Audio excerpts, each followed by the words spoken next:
मी कालच सांगितलं, माझा मुलगा असो की सर्वसाधारण माणसाचा मुलगा असो, जी कारवाई सर्वसाधारण मुलाच्या परिवारावर करायची ती आमच्या पुरावरही केली पाहिजे। नियमात असेल त्या सर्व कारवाया केल्या पाहिजे। मी आतापर्यंत काल माझ्यासोबत दिवसभर गृहमंत्री होते, मी एक शब्दाने बोललो नाही, मी पोलीस कमिशनरचे एक शब्दाने बोललो नाही। मी जे म्हटलं काल मीडियामध्ये, आताही तुम्हाला सांगतो, पुण्यातनं जे नियम सर्वांसाठी आहे ते नियम लावले पाहिजे, त्याच्यावरही गुन्हा दाखल होत असं तो केला पाहिजे। गाडी चालवणाऱ्यांनी ऍक्सिडेंट केल्यानंतर तो का तिथून पळाला, का त्या ठिकाणी झालं, हे पोलीस चौकशीचा भाग आहे।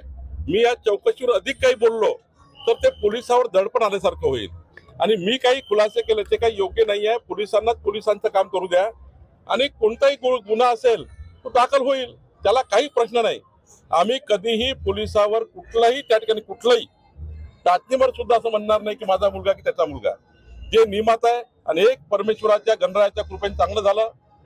यांचा ऍक्सिडेंट झाला असता, हेही त्या ठिकाणी काही जखमी झाले असते। शेवटी ऍक्सिडेंट हा दोन्हीकडे होतो, इकडल्याही लोकांना मोठी हानी झाली असती, गाडीमधल्या लोकांना जे आमच्या गाडीमध्ये होते किंवा संकेतच्या नावांची गाडी त्या गाडीमध्ये आहेत तेही ऍक्सिडेंटचे शिकारी झाले असते, त्यांचंही काय झालं असतं। आणि जे ज्यांना लागलं आहे बरं झालं, पुन्हा इंज्युअर नाही आहे, कोणाचंही त्या ठिकाणी जीवहानी झाली नाही। ही परमेश्वराची मोठी कृपा आहे।